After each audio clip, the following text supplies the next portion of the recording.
चलो तो स्टार्ट करते हैं हम लोग एक्सरसाइज नंबर 4.2। देखो 4.2 करने से पहले तुम लोग 4.1 अच्छे से कर लेना, क्योंकि 4.1 में जो एक्सपेंशन ऑफ द डिटर्मिनेंट है कि मैंने कैसे हम लोग डिटर्मिनेंट को एवेल्युएट करते हैं उसका यहाँ पे यूज होगा। 4.2 में जो सबसे मेन काम है वो है हम लोग का प्रॉपर्टीज ऑफ डिटर्मिनेंट, लेकिन प्रॉपर्टीज लगाते वक्त भी हम लोगों को 4.1 का यूज करना होगा। तो इसीलिए पहले 4.1 अच्छे से देख लेना, थोड़ा प्रैक्टिस कर लेना, उसके बाद 4.2 स्टार्ट करोगे। 4.2 में पहले हम लोग इसमें कम से कम 10 प्रॉपर्टीज ऑफ डिटर्मिनेंट हम लोग समझेंगे, उसके बाद हम लोग एक्सरसाइज के सम को स्टार्ट करेंगे। देखो डिटर्मिनेंट में फॉर्मूला बोल के कुछ है नहीं, जैसे अदर्स चैप्टर में होता है ना फॉर्मूला। डिटर्मिनेंट में फॉर्मूला कुछ नहीं है, बस यही प्रॉपर्टीज ऑफ डिटर्मिनेंट है। और exercise number 4.2 one of the most important exercise of chapter number 4। Chapter 4 का बहुत ही ज्यादा इंपॉर्टेंट एक्सरसाइज है। यहाँ से 2 मार्क्स का क्वेश्चन आ सकता है या फिर 6 मार्क्स में क्वेश्चन पूछा जाएगा। तो चलो स्टार्ट करते हैं पहले प्रॉपर्टीज के बारे में। थोड़ा पहले प्रॉपर्टीज डिस्कस करते हैं, जिसमें हम लोग का देखो 4.1 यूज होगा एक्सप्लेन करने वक्त में। पहला प्रॉपर्टी देखो क्या है, if each element in a row और in a column of a determinant is zero. किसी भी डिटर्मिनेंट में कोई भी कॉलम या फिर रो का हर एलिमेंट अगर जीरो हो जाता है, then the value of the determinant is zero.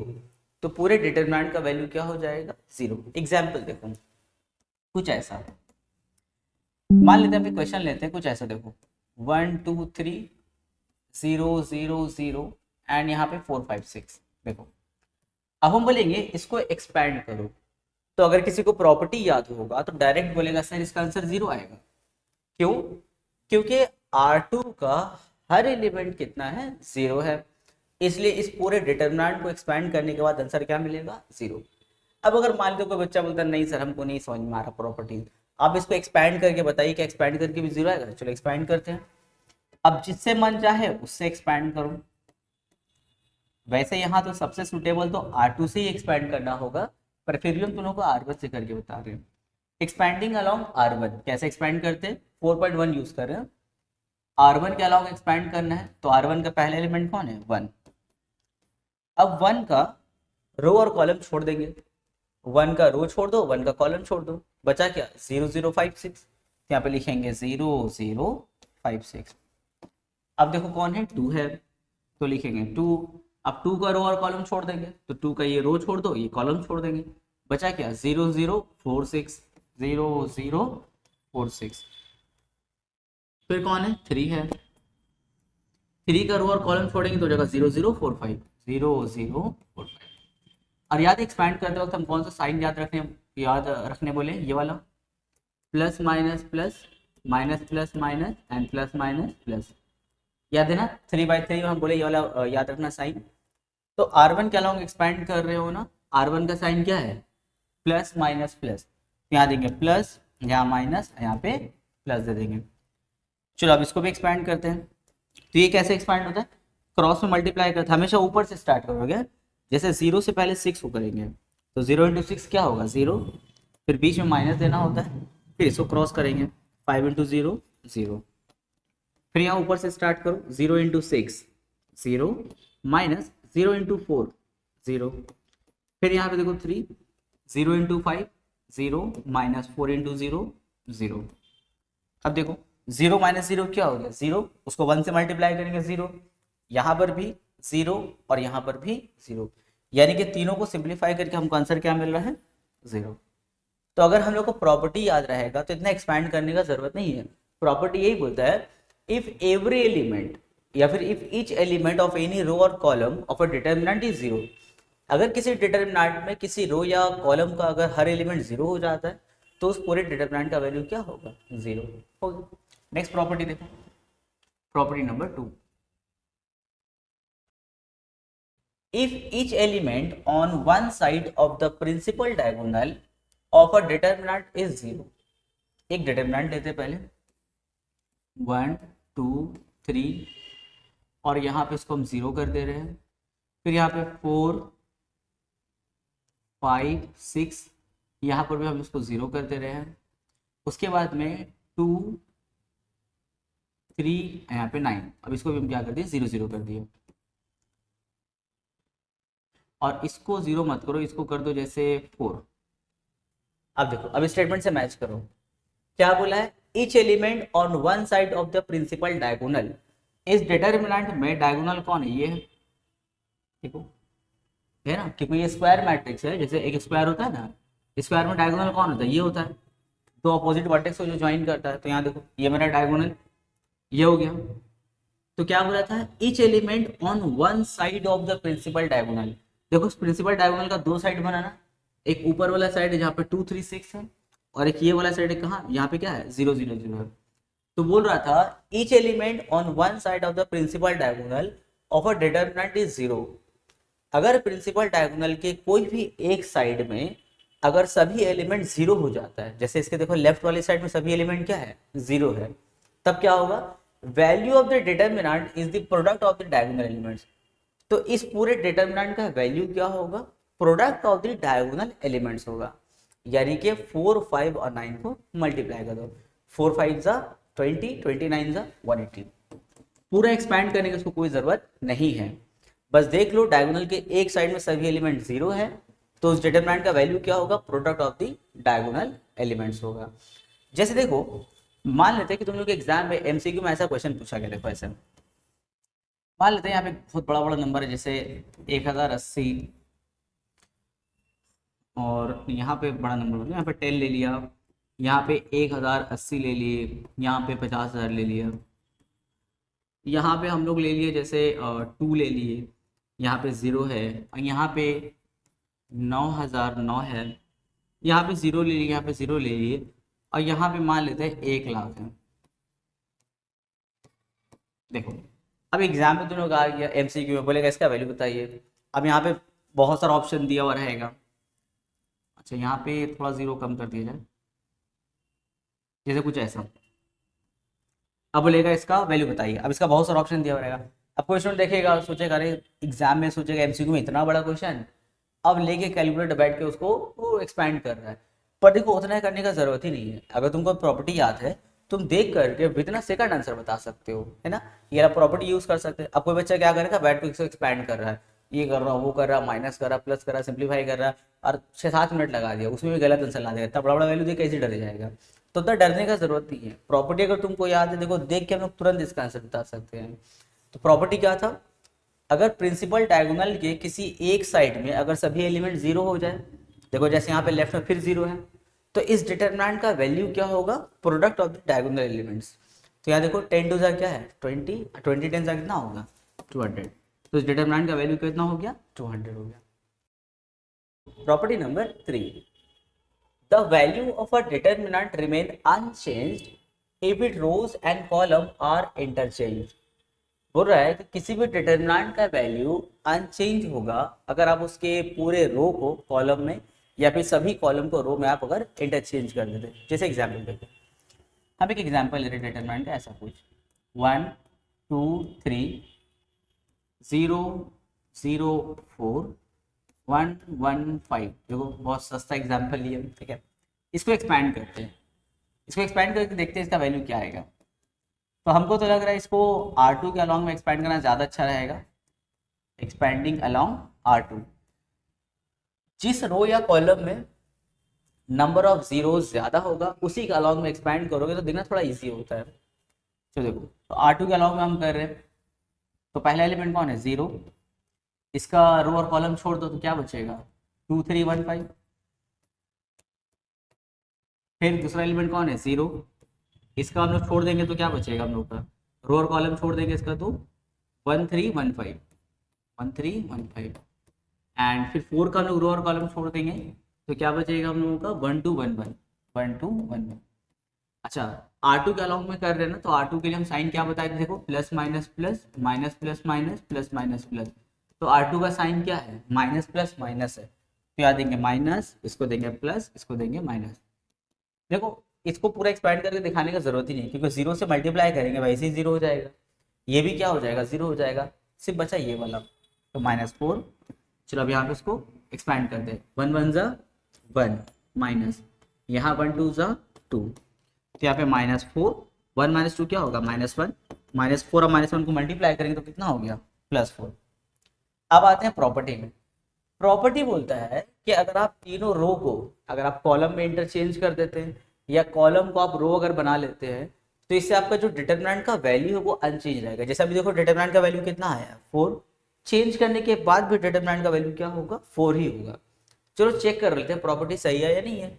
Interchange कर देते हैं इसको हम लोग, देखो इसको इंटरचेंज करेंगे हम लोग, यानी कि जो तीनों रो है बन जाएगा तीनों कॉलम। जैसे R1 बनेगा C1, R2 बनेगा हम लोग का C2 और R3 हम लोग का बनेगा C3। अब फिर एक्सपैंड करेंगे। अब किससे एक्सपैंड करें, देखो एक्सपैंडिंग अलोंग C2, C2 को अलोंग करते ज़्यादा अच्छा रहेगा। तो पहला एलिमेंट 0 मत लिखो, दूसरा का रिस्पेक्ट में क्या आएगा 0 ही आएगा, मत लिखो, सिर्फ तीसरा वाला को ले लो। तो पहले लिख दो 0 0 और तीसरा वाला करेंगे 4। इसका रो और कॉलम छोड़ दो तो क्या बचेगा 1 1 2 1 1 1 2 1। अच्छा साइन क्या है देखो, तो C2 का लॉन्ग में करें ना, C2 का साइन क्या देखो माइनस प्लस माइनस, तो लिखना माइनस प्लस माइनस। तो यहाँ पे दोनों 0 को हटा दो, -4 बचा। यहाँ देखो 1 1 ज़ा 1, -2 1 ज़ा 2, -4 -1 मल्टीप्लाई करेंगे +4। देखो पहले भी डिटरमिनेंट का वैल्यू क्या था 4, और तीनों रो को कॉलम में जब हम लोग इंटरचेंज करती है तब भी डिटरमिनेंट का वैल्यू कितना आ रहा है 4। यही है प्रॉपर्टी वाला। नेक्स्ट देखो property number 4, if any two row और column of a determinant are interchange. अब देखो सभी रो नहीं, कोई दो रो या दो कॉलम अगर तुम इंटरचेंज करते हो the value of the determinant changes by the minus sign. वहां पे डिटरमिनेंट का पूरा वैल्यू चेंज नहीं होगा, सिर्फ उसका साइन चेंज होगा। ठीक है, अभी हम लोग पिछले प्रॉपर्टी में क्या कर रहे थे, तीनों रो को हम लोग कॉलम में कन्वर्ट कर दे रहे थे, लेकिन अब बोला ऐसा नहीं है, किसी दो रो को इंटरचेंज करो। जैसे R1 R2 है, दोनों को इंटरचेंज कर दो, माने R1 को नीचे लेके आ जाओ, R2 को ऊपर लेके चले जाओ, या फिर C1 को C3 में कन्वर्ट कर दो या C3 को C2 में कन्वर्ट कर दो। माने इस तरह करके अगर कोई दो रो या दो कॉलम अगर हम इंटरचेंज करते हैं तो डिटरमिनेंट का वैल्यू तो सेम रहेगा पर उसका साइन चेंज हो जाएगा। इसको एक एग्जाम्पल से समझो तुम लोग, देखो 1 2 0 0 3 2 एंड 1 1 4। फिर उसको पहले एक्सपेंड करो, देखो कितना वैल्यू आ रहा है। तो R1 के अलाउ में कर लेते हैं 1, रो कॉलम छोड़ दो 3 2 1 4, फिर यहाँ पे 2, उसका रो कॉलम छोड़ देंगे 0 2 1 4, एंड लास्ट में तो 0 ही है तो उससे तो कोई फायदा है नहीं, पर फिर भी दिखा दे रहे 0 3 1। R1 के अलाउ में कर दो, साइन क्या है प्लस माइनस प्लस है, तो यहाँ हो जाएगा 1, चलो क्रॉस करो 3 4 ज़ा 12, -2 1 ज़ा 2, यहाँ पे 0 इंटू 4 0, -2 1 ज़ा 2, और ये तो 0 ही हो गया। अब देखो 12 - 2 क्या होगा 10, और 10 1 ज़ा 10, 0 - 2 क्या होगा -2, उसको बाहर वाले -2 से मल्टीप्लाई करेंगे तो +4 हो जाएगा। कितना हो गया 14। डिटरमिनेंट का वैल्यू क्या हो गया 14। प्रॉपर्टी क्या बोलता है, अगर आप किसी दो रो या दो कॉलम को इंटरचेंज अगर करते हैं, इंटरचेंज का माने क्या होता है, मतलब R1 की जगह में R2 और R2 की जगह में R1, इसी को इंटरचेंज बोलते हैं। अब हम क्या करेंगे इंटरचेंज करेंगे, जैसे हम यहाँ पे लिखेंगे R1 एरो R2, ठीक है, या फिर तुम R1 एरो R3 कुछ भी लिख सकते हो, या R2 एरो R3, किसी दो भी रो को चेंज करो या दो कॉलम को चेंज करो। इसका मतलब क्या हुआ देखो R1 डबल एरो R2 मतलब क्या होता है इंटरचेंजिंग R1 एंड R2। तो इस R2 को R1 की जगह में लिख दो, यानी कि 0 3 2, और R1 को R2 की जगह में लिखो 1 2 0, और नीचे R3 वैसे रहने दो, कुछ काम नहीं किया उसमें। अब फिर इसको एक्सपैंड करते हैं हम लोग। अब इसको एक्सपैंड करेंगे, जैसे किसी के भी अलॉन्ग में कर लो, एक्सपैंडिंग अलॉन्ग C1 कर लो, एक्सपैंडिंग अलॉन्ग C1। तो C1 में देखो कौन कौन है, पहले 0 है, 0 का रो कॉलम छोड़ देंगे तो क्या बचेगा 2 0 1 4, उसके बाद में कौन है 1 है, 1 का रो और कॉलम छोड़ देंगे तो क्या बचेगा 3 2 1 4, एंड लास्ट में कौन है फिर 1 है, तो फिर 1 को लेंगे और 1 का रो और कॉलम छोड़ देंगे तो क्या बचेगा 3 2 2 0 3 2 2 0, ये 1 है। अच्छा C1 का साइन क्या होगा देखो, तो plus minus plus minus plus minus plus minus plus, तो C1 का साइन क्या है प्लस माइनस प्लस है, प्लस माइनस प्लस।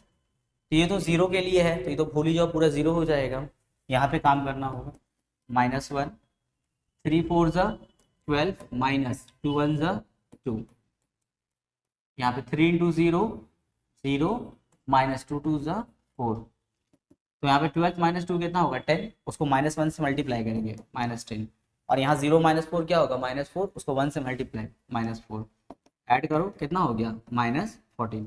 तो प्रॉपर्टी यही तो बोला था कि अगर कोई दो रो या कॉलम अगर इंटरचेंज होता है तो value of the determinant same रहेगा, लेकिन इन लोग का सिर्फ साइन चेंज हो जाएगा, यानी कि अगर पहले +14 था तो बाद में हो जाएगा -14, अगर पहले -14 होता तो उसका साइन चेंज हो क्या हो जाता +14 हो जाता। प्रॉपर्टी नंबर 5, ये जो प्रॉपर्टी है देखना, हम लोग जब 4.2 का सम स्टार्ट करेंगे ना, तो 4.2 के स्टार्टिंग में जो सम बनेगा इसी प्रॉपर्टी से बनेगा हम लोग का। क्या है property? If two parallel lines of determinant are identical, parallel lines मतलब यहाँ पे कोई दो रो या दो कॉलम, यही यहाँ पे पैरेलल लाइंस है।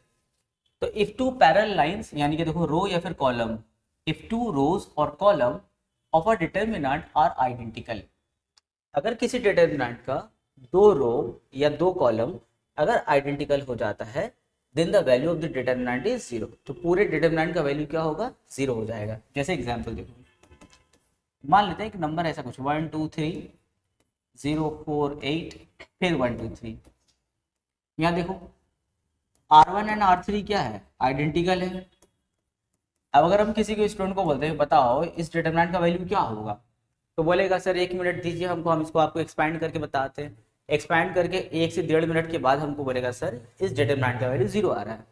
लेकिन अगर सोचो हमको प्रॉपर्टी का याद होता तो हम तो देखते साथ तुरंत हम 0 बैठा देते हैं, है ना, क्योंकि प्रॉपर्टीज बोलता है अगर कोई दो रो या दो कॉलम यानी कि दो पैरेलल लाइंस अगर आइडेंटिकल है, यानी कि एकदम सेम टू सेम दिखता है, देखो 1 2 3 1 2 3, इसका मतलब उस पूरे डिटरमिनेंट का वैल्यू क्या होगा 0 हो जाएगा। तो जैसे एक और एग्जाम्पल हम कुछ ऐसा एग्जाम्पल लेते हैं 1080 96 2006, और यहाँ पे हम ले लेते हैं यहाँ पे जैसे 10,000, यहाँ पे 5,000, यहाँ पे 4,000, और यहाँ पे फिर हम लेते हैं 1080 96 और 2006।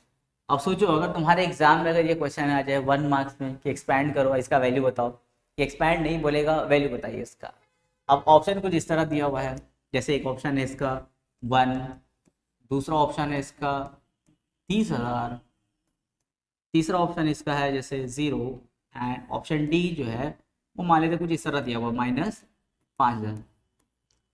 अब देखो पहले तो स्टूडेंट देखेगा बोलेगा सर देखिए इतना बड़ा क्वेश्चन एग्जाम में आया था, अब लेके हमारे कैलकुलेटर में लगा हुआ है, कैलकुलेटर में 7 से 8 मिनट के बाद वो करने के बाद आंसर लाएगा। फिर एग्जाम दे करके हम लोग को स्टूडेंट कॉल करता है ना कि सर देखिए एग्जाम का पेपर आपको भेजिए, देखिए तो हम आंसर सही किए कि नहीं, हम MCQ टिक किए सही कि नहीं, वो क्या करेगा पेपर भेजेगा और ये वाला क्वेश्चन खास करके हाईलाइट करेगा, बोलेगा सर देखिए इतना बड़ा क्वेश्चन एग्जाम में आया था, कर दिए हैं सर, लेकिन क्या बोले बोर्ड तो 1 मार्क्स के लिए इतना बड़ा क्वेश्चन दे दिया था सर, लेकिन हम कर दिए हैं, मेरा ऑप्शन डी आया है। हमें ऑप्शन डी बोलेगा हाँ सर 8 मिनट के बाद आया आंसर, और बोले गलत है इसका आंसर 0 होगा। बोले ठीक है सर आप तुरंत कैसे बता दिया, अभी तो आप सिंप्लीफाई करके देखिए ना हो जाएगा। हम बोले अरे सिंप्लीफाई करने की जरूरत ही नहीं है। बोले क्यों? हम बोलेंगे देखो यहाँ पे प्रॉपर्टी हम तुम लोग को पढ़ाए थे ना कि 2 रोज और कॉलम्स आर आइडेंटिकल, अगर कोई दो रो या दो कॉलम अगर आइडेंटिकल है तो पूरे डिटर्मिनेंट का वैल्यू क्या होगा 0 होगा। हम यहाँ देख रहे हैं कि C1 and C3 are identical, तो तुमको सिंप्लीफाई करने कौन बोला है, तो डायरेक्ट आंसर मेरा 0 हो जाएगा, ऑप्शन सी इज करेक्ट हो जाएगा। लेकिन वो लगा था 7.5-8 मिनट कैलकुलेटर में, मार कैलकुलेटर आंसर भी गलत लाया, उसका एक्चुअल आंसर नहीं आ रहा होगा, तो सोचा इतना बड़ा क्वेश्चन था आंसर भी बड़ा होना चाहिए, मार दिया 5,000 में, गलत हो जाएगा। तो एग्जाम में इस तरह का तुम लोग से क्वेश्चन पूछ सकता है जो एक्सपैंड करने में लग जाओगे, लेकिन अगर प्रॉपर्टीज याद रहेगा तो विद इन अ सेकंड इसका आंसर हम लोग दे सकते हैं। तो चूंकि यहाँ पे C1 and C3 are identical है, therefore option C is correct, D वाला हम लोग का रॉन्ग ऑप्शन है। तो क्लियर हुआ? तो स्टार्टिंग में हम लोग का ये वाला प्रॉपर्टी यूज होगा। चलो प्रॉपर्टी नंबर 6। अच्छा ये वाला ये बहुत ज्यादा इंपॉर्टेंट प्रॉपर्टी है, और इसमें बहुत सारे बच्चे लोग जो गलती भी करता है, बता रहे कहाँ गलती होगा।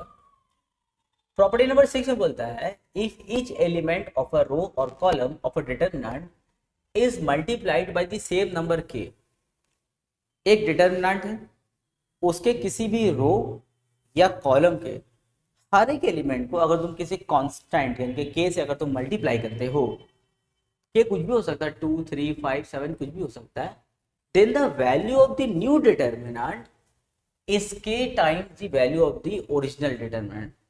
तो पूरे डिटर्मिनेंट का जो वैल्यू होगा, जो नया डिटर्मिनेंट चूंकि बन गया है, उसका जो वैल्यू होगा वो पिछले वाले डिटर्मिनेंट का के टाइम्स होगा।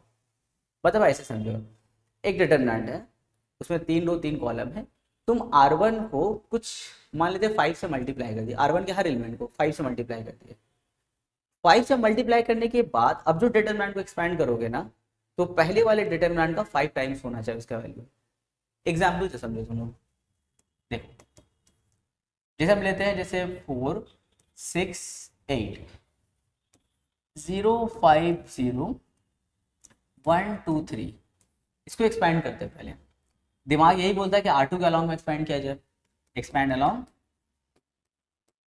एक्सपैंडिंग अलॉन्ग R2, R2 के अलॉन्ग में एक्सपैंड करो। तो R2 का पहला एलिमेंट कौन है, 0, तो छोड़ दो, उसमें कुछ लिखना मत, फिर ले लो 5, 5 का रो और कॉलम छोड़ देंगे तो क्या होगा, 4 8 1 3, उसके आगे फिर कौन है, 0। अच्छा R2 के अलॉन्ग में कर रहे हैं तो उसका साइन क्या याद है, माइनस प्लस माइनस। फिर उसको एक्सपैंड करते हैं, 4 3 ज़ा 12 माइनस 8 1 ज़ा 8, तो 4 माइनस 12 माइनस 8 क्या होगा, 4, और 4 5 ज़ा 20। पूरे डिटर्मिनेंट का वैल्यू कितना आ गया, 20। ये हो गया ओरिजिनल डिटर्मिनेंट। अब देखो हम क्या कर रहे हैं, अब हम करेंगे R1 एरो टू R1, यानी कि R1 के हर एलिमेंट को हम कितना से मल्टीप्लाई कर रहे हैं, 2 से मल्टीप्लाई कर रहे हैं, 2 से। तो देखो सबको 2 से मल्टीप्लाई करेंगे, R1 के हर एलिमेंट को, 2 4 ज़ा 8 2 6 ज़ा 12 एंड 2 8 ज़ा 16। R1 में काम किया है ना, R2 R3 पूरा वैसे उतार देंगे। क्या है देखो, 0 5 0 1 2 3, अब फिर इसको एक्सपैंड करके चेक किया जाए। उसके बाद देखना फिर से हम लोग एक बार प्रॉपर्टी को पढ़ेंगे, एक्सपैंडिंग अलॉन्ग R2। बहुत टाइम ना बच्चा लोग ना इस प्रॉपर्टी में गलती करता है, कहाँ गलती करेगा वो बताएंगे। देखो एक्सपैंडिंग अलॉन्ग R2, तो फिर 0, फिर 5 के रिस्पेक्ट में करेंगे, तो 5 का रो और कॉलम छोड़ दो तो क्या बचेगा, 8 16 एंड 1 3, 8 16 1 3, और फिर ये 0, तो साइन क्या है, माइनस प्लस माइनस, यहाँ हो जाएगा 5, 8 3 ज़ा 24 माइनस 16 1 ज़ा 16, तो 24 माइनस 16 क्या होगा, 24 माइनस 16 8, 8 5 ज़ा 40, ठीक है, 8 5 से कितना हो गया, 40। हम इसको ऐसा लिख सकते हैं 2 इंटू 20। अब देखो R1 के हर एलिमेंट को हम लोग कितना से मल्टीप्लाई किए थे, 2 से। इससे क्या हो गया, जो वैल्यू ऑफ द डिटर्मिनेंट है वो भी देखो कितना हो गया, पहले वाले का 2 टाइम्स हो गया, ठीक है। यानी कि अगर R1 को अगर हम 2 से मल्टीप्लाई करेंगे तो इसका जो डिटर्मिनेंट का वैल्यू वो भी कितना से मल्टीप्लाई हो गया, देखो 2 से मल्टीप्लाई हो गया। अगर कोई ऐसा करता कि R2 को मान लेते 10 से मल्टीप्लाई करता, सपोज दैट 10 से करता, अगर वैल्यू ऑफ द डिटर्मिनेंट 20 होता तो इस वाले डिटर्मिनेंट का वैल्यू कितना होता, 10 इंटू 20 हो जाता। अगर कोई इसको 100 से मल्टीप्लाई कर देता, जैसे C3 को 100 से मल्टीप्लाई करता, तो इसका तो वैल्यू 20 है, इस नए वाले डिटर्मिनेंट का वैल्यू कितना होता, 100 इंटू 20 हो जाता। तो यहाँ पर बोला था कि अगर आप k से मल्टीप्लाई करते हैं किसी भी रो या किसी भी कॉलम के हर एलिमेंट को, तो आपका जो न्यू डिटर्मिनेंट का वैल्यू होगा वो k टाइम्स हो जाएगा ओरिजिनल का, जैसे अभी 2 टाइम्स हो गया वैसे k टाइम्स हो जाता। अब बच्चे लोग गलती क्या करता, देखो हम लोग को बोले कि एक्सपैंड करो, लोग एक्सपैंड करना स्टार्ट किया, हम किसी स्टेप पे बोले कि ये वाला टेक्निक लगाओ, वो लोग क्या करते हैं, ये वाला टेक्निक लगा देते हैं, लगाने के बाद आंसर लाके छोड़ देता 40।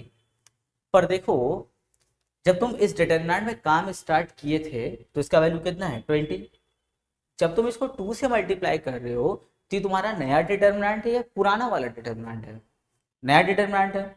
लेकिन बच्चा लोग क्या करता है, वो ऐसे R2 से मल्टीप्लाई कर दिया, मैंने 2 से मल्टीप्लाई कर दिया और आंसर यहाँ लाके छोड़ देता है। पर ये तो गलत है, क्योंकि जब तुम 2 से मल्टीप्लाई किया तुम्हारा डिटर्मिनेंट नया हो गया था, ये तो जबरदस्ती हो गया ना, डिटर्मिनेंट कुछ और दिया, कुछ और तुम काम कर रहे हो। हम लोग क्या करते हैं मैथ में एडजस्ट करते, मैंने मल्टीप्लाई करो पर उसको एडजस्ट करते, जैसे जैसे हमने लिखा हुआ जैसे यहाँ पे x, अगर हम बोलेंगे हमको इसके नीचे 2 चाहिए तो ठीक है 2 दे दो, लेकिन साथ में यहाँ पे 2 एडजस्ट भी तो करते हैं कि देखिए सर कट गया तो क्या बचा, वापस से x बचा। पर यहाँ पे देखो तुम 2 से मल्टीप्लाई किए, तुम्हारा डिटरमिनेंट कितना हो गया, 40 हो गया। ये तो गलत हो गया, तो तुम तो जबरदस्ती से काम कर रहे हो। तो उसके लिए हम लोग को ये चाहिए था कि अगर तुम R1 को 2 से मल्टीप्लाई कर रहे हो ना, तो साथ में 1/2 एडजस्ट कर लेना चाहिए था। इससे क्या होता है, एंड में जैसे 2 × 20 आया, अगर साथ में 1/2 चलता तो 2 कट हो गया, वापस से क्या होता, 20 होता। लेकिन बहुत बच्चे लोग क्या करता है, ये स्टेप लेता है और उसको एडजस्ट करने के लिए बाहर नंबर नहीं लिखता है। तो ऑलवेज हम लोग को बाहर नंबर लिखना है हम लोग को, ठीक है। अब जैसे अगर तुम ऐसा करते R1 एरो 5R1 करते तो 1/5 से एडजस्ट करते। अगर तुम यहाँ पे R1 एरो 6R1 करते तो 1/6 से एडजस्ट करते, ठीक है। हाँ, अब क्यों एडजस्ट नहीं करता, हम उसका भी रीजन बता रहे हैं। कुछ ऐसा भी डिटर्मिनेंट होता है ना कि ये स्टेप ले लिए और एडजस्ट नहीं किए पर आंसर सेम आया। जैसे पहले भी 0 आ रहा था, ये स्टेप लेने के बाद भी आंसर 0 आया, तो क्या बोलेगा, सर देखिए हम एडजस्ट नहीं किए पर डिटरमिनेंट की तो वैल्यू सेम आ गया। अरे वो तो 0 है ना, 0 के केस में हो सकता है, हो सकता है तुम्हारा 1/2 × 0 चल रहा था, तो 1/2 × 0 क्या, तो 0 ही होता है। तो वहां पे लोग एडजस्ट नहीं करता है। इससे क्या होता है, कोई और क्वेश्चन जाके फंस जाता है लोग, ठीक है। जैसे हम एक एग्जाम्पल ले, देखो 0 के लिए, ये देखो एक हम डिटरमिनेंट कुछ इस तरह ले रहे हैं, जैसे 2 4 6 1 3 9 और यहाँ पे जैसे 1 2 3। अब इसको तुम लोग एक्सपैंड करोगे, जब एक्सपैंड करोगे ना तो जानते हो इसका वैल्यू कितना आएगा, 0 आएगा, ठीक है, 0 आएगा। अब अगर मान लेते हैं कि जैसे किसी स्टूडेंट को हम बोले ऐसा करो R1 एरो 10R1 कर दो, तो चलो मल्टीप्लाई करते हैं इसको 10 से, 10 2 20, यहाँ पे 40, यहाँ पे 60 और R2 R3 वैसे रहने दो 1 3 9 और यहाँ पे 1 2 3, ठीक है। अब देखो यहाँ पे क्या किया, 10 से मल्टीप्लाई किए पर एडजस्ट नहीं किए ना। अब एडजस्ट नहीं किया, फिर इसको एक्सपैंड करो, एक्सपैंड करके 0 ही आएगा इसका भी आंसर, अपने से एक्सपैंड करना, इसका भी आंसर 0 आएगा। अब बोलेगा देखिए सर हम तो एडजस्ट नहीं किए पर पहले वाला आंसर फिर आ गया मेरा। अरे ये तो 0 था, एडजस्ट किए हो तुमको पता नहीं है। यहाँ पे 10 तो यहाँ पे 1/10 एडजस्ट किए, फिर लिखेंगे 1/10 और डिटरमिनेंट का वैल्यू क्या है, 0 है, तो 1/10 × 0 क्या हो गया, 0 हुआ, यानी कि वो एडजस्ट हुआ था। तुमको बताया नहीं गया कि इसमें एडजस्ट करना है, क्योंकि उसका आंसर 0 आने वाला था। तो तुम्हारा एडजस्ट करने का आदत छूट गया, आगे किसी क्वेश्चन में वहां भी एडजस्ट नहीं करते हो, आंसर नहीं आता, तब लगता है कि यार कुछ गलती हो रहा है। तो फिर तुम्हारे टीचर बताएंगे अरे बाहर एडजस्ट नहीं किए, तो तुम क्या बोलेंगे, सर एडजस्ट भी करना होता है, इससे पहले तो बिना एडजस्ट किए थे। अरे तो 0 आ रहा था तभी ना, एडजस्ट करो नहीं करो आंसर 0 ही आएगा। अच्छा इसका आंसर बताओ, तो हम 0 कैसे बता दें डायरेक्ट, इसका भी आंसर देखो हम ऐसे बता दें 0 आएगा। बताओ तो क्या टेक्निक लगाया हम कि देखते साथ बता दी 0 आएगा, कोई है टेक्निक। हम एक्चुअल में देखो क्या किए थे, हम यहाँ पे ना देखते साथ हमने एक काम किए, जैसे हम एक और एग्जांपल ले, जैसे अब एक क्वेश्चन ऐसा कुछ 100 200 यहाँ पे 300, यहाँ पे 1000, यहाँ पे 5005, यहाँ पे 6006 और यहाँ पे 1 2 3। अब बोलो इस डिटरमिनेंट का वैल्यू क्या होगा, ये भी 1 मार्क्स से मान लेते एग्जाम पूछा है। अब जैसे देखेंगे बोलेंगे अरे बाप इतना बड़ा क्वेश्चन, फिर लगे हैं कैलकुलेटर में। कैलकुलेटर नहीं चाहिए, दिमाग लगाओ, 1 मार्क्स में कभी इतना बड़ा क्वेश्चन नहीं पूछता। हाँ अगर तुमको लगता है कि बोर्ड 1 मार्क्स में इतना बड़ा क्वेश्चन पूछ लिया तो तुमको लग रहा है उतना बड़ा क्वेश्चन है नहीं, तुम रॉन्ग वे में घुस गए इसलिए तुमको बड़ा लग रहा है। अब जैसे इसी को देखो, मार लगा हुआ है, फिर 4-5 मिनट से स्टूडेंट गलत गलत आंसर लाएगा, ये इतना बड़ा है ही नहीं, दिमाग लगाओ। हम एक काम करेंगे, लिखेंगे टेकिंग कॉमन 100 फ्रॉम R1 से 100 कॉमन ले लो। जब R1 से 100 कॉमन लेंगे तो यहाँ पे कितना होगा, 100 1 जा, यहाँ पे 2 जा, यहाँ पे 3 जा। R1 से कॉमन ले रहे, R2 R3 वैसे ही उतार दो चाहे जो हो वो, 1000 5005 6006 1 2 3। अब देखो R1 and R3 are identical, R1 R3 identical है, तो पूरे डिटरमिनेंट का वैल्यू क्या होगा, 0 होगा। 0 को 100 से मल्टीप्लाई करेंगे तो कितना होगा, 0 होगा। देखो कितना इजी है।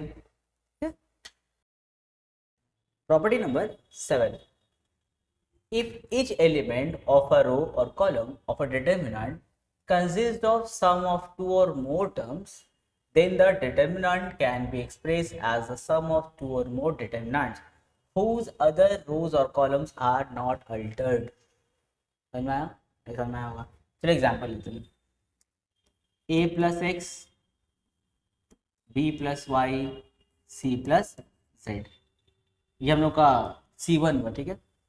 C2, जैसे C2 में हम ले लेंगे एक्स वाई जेड, यहाँ पे हो जाएगा जैसे 3 1 6। अब एक बार स्टेटमेंट फिर पढ़ो। If each element of a row और column of a determinant consist of sum of two और मोर टर्म्स, अगर डिटरमिनेंट में किसी भी रो या कॉलम का हर एक एलिमेंट अगर दो या दो से ज्यादा टर्म का अगर सम होता है, जैसे यहाँ पे देखो C1, यहाँ देखो दो दो टर्म का सम है ना C1 में, तो बोलता है देन द डिटरमिनेंट, यानी कि इस डिटरमिनेंट को कैन बी एक्सप्रेस्ड, आप एक्सप्रेस कर सकते हैं कैसे? द सम ऑफ टू और मोर डिटरमिनेंट्स, दो या दो से ज्यादा डिटरमिनेंट में आप सम में एक्सप्रेस कर सकते हैं। कैसे देखो, लेकिन ध्यान रहे बाकी का दो रो या दो कॉलम वो एकदम वैसे ही होना चाहिए। देखो क्या बोला है, whose अदर रोज और कॉलम आर नॉट अल्टर्ड, इसको मत चेंज कर दे, जो करना है यहाँ करेंगे। कैसे लिख सकते हैं देखो, इसका ये वाला टर्म ले लो, पहला वाला ए बी सी, ए बी सी, इसका पहला वाला ले लिया ए बी सी। अब बाकी ये वैसे ही एक्स वाई जेड, यहाँ पे 3 1 6 प्लस, अब इस वाले कॉलम का सेकंड वाला ले लो पूरा, एक्स वाई जेड, फिर कौन है एक्स वाई जेड और फिर 3 1 6। देखो किसी भी डिटरमिनेंट में अगर कोई दो रो या दो कॉलम, अगर दो या दो से ज्यादा टर्म का सम होता है तो हम उसको दो प्लस, या फिर अगर तीन टर्म का सम होता है तो तीन डिटरमिनेंट के सम वाले फॉर्म में एक्सप्रेस कर सकते हैं। जैसे एक और एग्जांपल देखो, एक एग्जांपल जैसे a प्लस एक्स, यहाँ पे b प्लस वाई, यहाँ पे देखो c प्लस जेड, और यहाँ पे ले लिया अल्फा बीटा गामा, और यहाँ पे ले लिया हम लोग कुछ भी जैसे p q r। देखो फिर यहाँ पे हम लोग का जो C1 है दो टर्म का सम है ना, तो हम इस डिटरमिनेंट को दो डिटरमिनेंट के सम में एक्सप्रेस कर सकते हैं, जिसमें पहले में कौन आएगा, ए बी सी आएगा, ए बी सी, लेकिन other two columns are not altered, इसको टच मत करना, ये जैसे वैसे उतार दो, alpha beta gamma P Q R plus, अब कौन आएगा इसका सेकंड वाला, कौन कौन है देखो, X Y Z, X Y Z, alpha beta gamma P Q R. कहीं कहीं हम लोग इसको यूज करना पड़ेगा वो जीरो करने के लिए, तो बहुत इजी प्रॉपर्टी वाला। प्रॉपर्टी नंबर 8,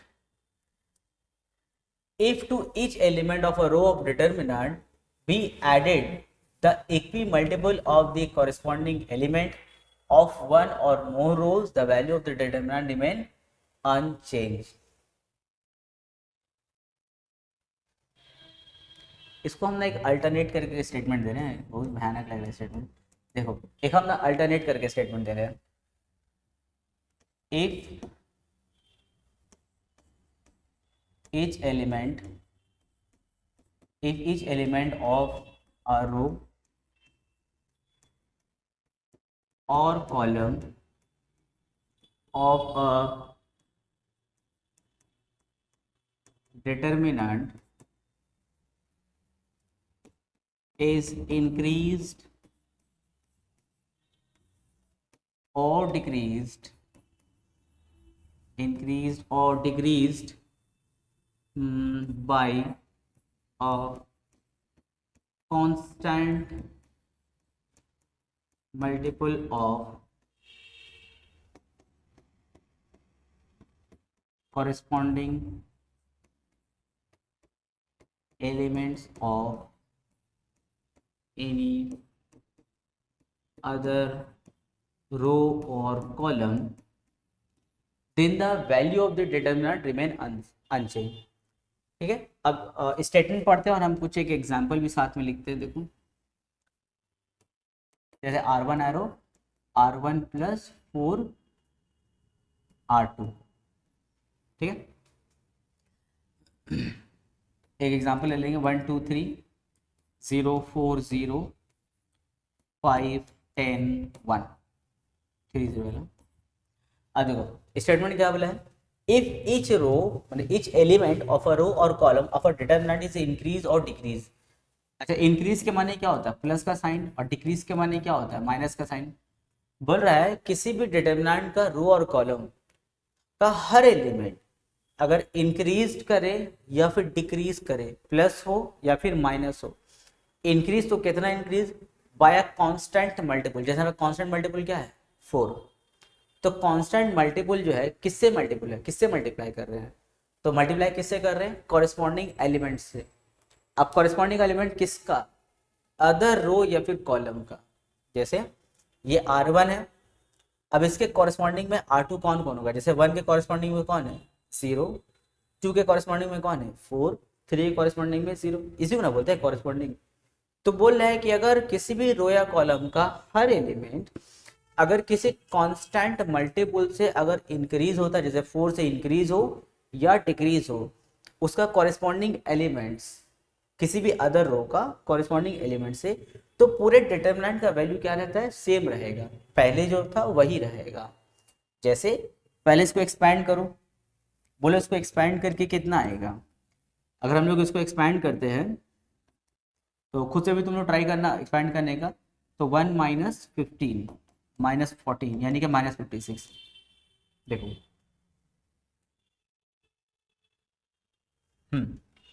देखो इसको एक्सपैंड करें कितना है हम लोग का माइनस 56 आया। अगर तुम ये टेक्निक लगाओ, अच्छा ये कोई नया टेक्निक नहीं है, एलिमेंट्री ऑपरेशन में हम लोग ऐसा किए हैं ना, ये वही चीज़ है जो हम लोग मैट्रिसेस में किए थे 3.5 एक्सरसाइज में, वही चीज़ है। अब हम तुम लोग करने बोलेंगे R1 प्लस R2 करो, तो तुम्हारा R1 कौन है, तुम्हारा R1 कौन है 1 प्लस 4 R2 की जगह कौन है 0, सिंप्लीफाई करें कितना आएगा 1, यानी कुछ ऐसा 1। फिर हम लोग का R1 की जगह में 2 प्लस 4 इंटू फिर R2 की जगह में वही कौन है 4 है, तो कितना हो जाएगा 18, तो यहाँ पे लिखेंगे 18। फिर देखो R1 की जगह में कौन है 3 प्लस 4 इंटू R2 कौन है 0, तो कितना होगा 3, यहाँ पे लिखेंगे 3। और बाकी जो जैसे वैसे उतार दो क्योंकि तुम R1 में काम कर रहे हो ना प्लस वाला, तो फिर बाकी क्या है देखो 0 4 0, फिर यहाँ पे हो जाएगा 5 10 1। अब इसको फिर एक्सपैंड करो, अलाउंग R2 ही करना, एक्सपैंडिंग अलाउंग R2, क्योंकि देखो R2 में ही देखो 2 0 है तो R2 में ही करना बेस्ट होगा। एक्सपैंड करते हैं 0 0 ही हो जाएगा, फिर क्या हम लोग का 4, तो 0 को एलिमेंट क्या होगा 18 3 10 1 होगा, 18 3 10 1। अच्छा एक काम करो ना, 0 से तो 0 ही हो जाएगा ना, सिर्फ 4 वाला करो, तो साइन क्या होगा माइनस प्लस माइनस, तो पहले 4 लिखना, 4 का रो और कॉलम हटा दो, क्या बचा 1 3 5 1 1 3 5 1। अब फिर देखो 0 से करेंगे 0 ही हो जाएगा, कोई फायदा नहीं है, यहाँ पे 4, यहाँ 1 1 से क्या होगा 1 माइनस 5 3 जा 15, तो 4 इंटू माइनस 14 कितना हो गया माइनस 56। देखो R1 प्लस 4 R2 का टेक्निक लगाने के बाद भी जो डिटरमिनेंट का वैल्यू है देखो वही रह गया ना। यहाँ स्टेटमेंट वही बोल रहा था कि अगर हर एलिमेंट किसी भी रो या कॉलम का अगर इंक्रीज करे या फिर डिक्रीज, हम इंक्रीज वाला किए, तुम लोग R2 माइनस R2 तुम लोग R2 arrow R2 minus 4 R2 में काम कर सकते हो, देखना वही चीज रहेगा माइनस 56 आएगा। तो अगर किसी भी रो या कॉलम का हर एलिमेंट अगर हम लोग का इंक्रीज या डिक्रीज करे, कितना क्या इंक्रीज करेगा कांस्टेंट मल्टीपल के साथ में, जैसे यहाँ पे मेरा 4 है तो तुम लोग 10 से भी कर सकते हो 6 से भी कर सकते हो, किससे मल्टीपल कर रहे हो कॉरेस्पॉन्डिंग एलिमेंट से। किसका कॉरेस्पॉन्डिंग एलिमेंट, किसी भी अदर रो या कॉलम का कॉरेस्पॉन्डिंग एलिमेंट। इससे क्या होगा जो डिटरमिनेंट का वैल्यू हम लोग क्या रहेगा रिमेन अनचेंज रहेगा, यानी कि R1 प्लस 4 R2 लगाने के बाद देखो डिटरमिनेंट हम लोग का वैल्यू सेम है। अगर कोई ऐसा करता है R3 एरो 100 माइनस 4 R3, तब भी उसका वैल्यू क्या रहेगा देखो माइनस 56 ही होगा। तुम इंक्रीज करो डिक्रीज करो जो भी करो, तुम्हारा वैल्यू डिटरमिनेंट क्या रहेगा सेम रहेगा। देखो बस अभी इसी 8 प्रॉपर्टी से हम लोग का काम हो जाएगा। अगर 8 प्रॉपर्टी तुमको अच्छे से अगर याद हो गया तो पूरा तुम्हारा 4.2 एक्सेस आराम से हो जाएगा। बाकी का इसका 9 और 10 प्रॉपर्टी उतना ज़्यादा इंपॉर्टेंट नहीं, यूज़ कहीं होगा नहीं, अगर होगा तो फिर देख लेंगे हम लोग, पर ज़रूरत नहीं इसका। चलो तो अब स्टार्ट करते हैं हम लोग 4.2 का सब्स बनाना। तो सारा प्रॉपर्टीज यहाँ पे देखो यूज होगा, तो अच्छे से एक बार पहले प्रॉपर्टीज को देख लेना, उसके बाद यहाँ हो गया। चलो स्टार्ट करते हैं हम लोग question number 1। Without expanding find the values of, तुमको बिना एक्सपैंड किए हुए इस डिटरमिनेंट का वैल्यू बताना होगा। तुम लोग खुद से भी ट्राई करोगे, वीडियो को रोक रोक करके तुम लोग जो है खुद से भी ट्राई करना। चलो पहला क्वेश्चन है, तो हम इसमें हिंट्स कर रहे हैं। तुम लोग पहले करना है इसमें taking 6 common from R1। R1 से क्या करेंगे हम लोग, 6 कॉमन लेंगे, तो क्या होगा देखो, R1 से अगर 6 कॉमन लेते तो क्या होगा, 6 17 जा 102, 6 3 जा 18 एंड 6 6 जा 36। तो सिर्फ R1 से कॉमन ले रहे हैं, R2 R3 वैसे ही उतार दो, 1 3 4 17 3 6। बोलो कुछ फायदा हुआ R1 से 6 कॉमन लेकर के? यस। देखो R1 एंड R3 क्या हो गया, आइडेंटिकल हो गया, यानी कि इस डिटरमिनेंट का वैल्यू क्या होगा, 0 हो गया। हो गया आंसर। ठीक है, तो यहाँ पे लिखना होगा ऐसे 6 इंटू 0, रीजन यहाँ लिखना since R1 and R3 are identical. हो गया देखो आंसर, तो 0 हो जाएगा। अच्छा इसका अल्टरनेटिव एक तरीका और क्या है, देखो ये अगर कोई ऐसा करे R3 एरो 6 R3 अगर कर दे, अभी प्रॉपर्टी हम लोग देखे ना ऐसा वाला, लेकिन ध्यान रहे अगर तुम R3 को 6 से मल्टीप्लाई कर रहे हो, उसको एडजस्ट करने के लिए बाहर क्या लेना होगा, 1/6 लेना होगा। अब क्या होगा देखो 102 18 36, R1 वैसे उतार दो और R2 भी अपना वैसे ही उतार दो, क्योंकि तुमको तो काम करना है R3 में, तो R1 R2 उतार के R3 में क्या काम करना है, हर एलिमेंट को 6 से मल्टीप्लाई करना है। तो 6 17 जा 102, 6 3 जा 18 एंड 6 6 जा 36। क्या फायदा हुआ, फायदा ये हुआ कि इस डिटरमिनेंट का वैल्यू क्या होगा, 0। क्यों, क्योंकि R1 and R3 again identical, तो हो जाएगा 1/6 इंटू 0, तो 0। अब बोलो इसमें अगर कोई बच्चा अगर ऐसा करता है कि 1/6 एडजस्ट नहीं करेगा, तभी उसका आंसर 0 ही आएगा। आप बोलेगा देखिए सर बिना एडजस्ट के वैल्यू आती है, अरे बिना एडजस्ट के तो आ जाएगा, क्योंकि 0 आ रहा था ना, तुम इसके सामने 1/6 लिखो मत लिखो आंसर आ ही जाएगा। लेकिन कुछ ऐसा डिटरमिनेंट जहाँ पे कोई वैल्यू आने वाला है, 0 को छोड़ कर कुछ वैल्यू आएगा, तो उस केस में एडजस्ट नहीं करेंगे तो आंसर गलत हो जाएगा। चलो 3 नंबर देखते हैं। 3 में क्या करेंगे देखो, 3 में अगर हम ऐसा करें R1 arrow R1 plus R3, अपने से ट्राई करो वीडियो रोक करके, R1 arrow R1 plus R3, तो R1 और R3 को ऐड कर रहे हैं, तो 1 प्लस 13 14, 3 प्लस 15 18, 5 प्लस 17 22। R1 में काम कर रहे हैं, R2 R3 वैसे उतार दो, 7 9 11 13 15 17। अब देखो अब क्या लग रहा है, R1 से क्या करना चाहिए, कुछ कॉमन ले, या फिर R2 से क्या करेंगे, R2 को 2 से मल्टीप्लाई करो, या फिर R1 से 2 कॉमन ले लो, एक ही बात है। अगर हम ऐसा करें R2 एरो 2 R2, तो बाहर में 2 लटका देना होगा 1/2 ऐसे करके, और R2 को मल्टीप्लाई कर रहे 2 से ना R2 को, तो R1 R3 वैसे उतर जाएगा, ध्यान रहे 14 18 22। इसको 2 से मल्टीप्लाई करेंगे, 2 7 जा 14, 2 9 जा 18, 2 11 जा 22, और R3 अपना वैसे उतार दो 13 15 17। क्या फायदा हुआ देखो, R1 R2 आइडेंटिकल हो गया, यानी कि इसका वैल्यू क्या होगा, 0 होगा। ठीक है, इसके अलावा और भी बहुत सारा टेक्निक है हम लोग का जिससे हम लोग इसको कर सकते हैं। जैसे को हम एक और टेक्निक से इसको कर रहे हैं,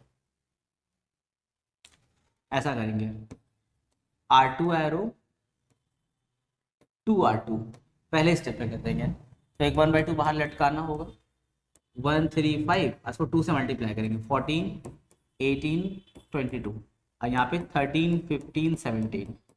स्टेप नंबर 1। स्टेप नंबर 2 में हम ऐसा करेंगे R2 arrow R2 minus R1, यानी कि दोनों रो को हम क्या कर रहे हैं, माइनस कर रहे हैं। अच्छा R2 में काम कर रहे हो ना, तो R1 अपना पहले उतारो वैसे, अब R2 में काम करो। क्या काम करना है, R2 माइनस R1, यानी कि दिस माइनस दिस करना है, 14 माइनस 1 13, 18 माइनस 3 15 एंड 22 माइनस 5 17, और नीचे वाला वैसे उतार दो 13 15 17।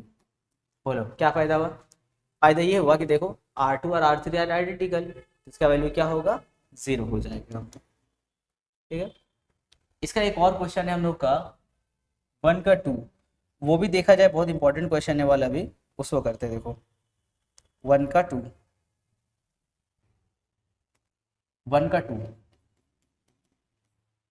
2 3 5 7 8 9 65 75 एंड 86, ये हम लोग का इसका 2 नंबर है। इसमें क्या टेक्निक लगाएंगे? इसमें भी हम स्टेप 1 में तुम लोग का हेल्प कर रहे हैं, तुम लोग फिर अपने से करना है। इसमें हम करेंगे R3 arrow R3 minus R2 फिर R1। वीडियो को रोक करके अपने से ट्राई करो। तो R3 में काम कर रहे हैं हम लोग, R3 नहीं सॉरी R, ये करो C3 करो, सॉरी C3 करना होगा, C3 arrow C3 minus C1। चलो वीडियो को रोक करके अपने से काम करो। तो C3 में काम कर रहे हैं तो C1 C2 उतार दो, 2 3 5 7 8 9, C3 माइनस C1 यानी this minus this, 65 minus 2 63, 75 minus 3 72, 86 minus 5 81। ये हो गया हम लोग का step number 1। Step number 2, step number 2 हम लोग दो काम कर सकते हैं। या तो तुम अपने C2 के हर एलिमेंट को 9 से मल्टीप्लाई कर दो, इससे क्या होगा 9 7 जा 63, 8 जा 72, 9 9 जा 81, तो इससे मैच हो जाएगा ना C3 से। या फिर C3 से 9 कॉमन ले लो, एक ही बात है। या तो इसको 9 से मल्टीप्लाई करेंगे C2 को, या फिर इसमें से हम लोग क्या करेंगे 9 को कॉमन ले लेंगे। इससे क्या होगा हम लोग का C2 और C3 आइडेंटिकल हो जाएगा। तो कुछ ऐसा हम करेंगे, देखो C2 एरो 9 C2, इसके लिए बाहर पहले 1 बाय 9 को एडजस्ट करना होगा। अब सबको मैंने C2 के सभी एलिमेंट को 9 से मल्टीप्लाई करेंगे, तो C2 के एलिमेंट को मल्टीप्लाई करना है ना, C1 उतार दो पहले 2 3 5, यहाँ देखो 9 7 जा 63, 72 और 81, यहाँ हो जाएगा 63 72 81। क्या फायदा होगा? देखो C2 and C3 are identical, इससे क्या होगा पूरे डिटरमिनेंट का वैल्यू 0 हो जाएगा, 1 बाय 9 से मल्टीप्लाई हो क्या हो जाएगा 0 हो जाएगा। अच्छा अब यहाँ पे एक चीज़ है, कुछ बच्चा लोग को लगता है कि सर हमको कैसे पता चलेगा कि C3 माइनस C1 ही करना है, हमको तो लग रहा था C1 प्लस C2 करना होगा।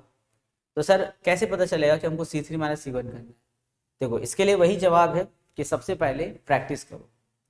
जैसे अगर हम 3 क्वेश्चन बना दिए, 3 क्वेश्चन को अच्छे से प्रैक्टिस करो। अभी और क्वेश्चन बनाएंगे, पहले जो क्वेश्चन हम बना रहे हैं उसको अच्छे से प्रैक्टिस करो।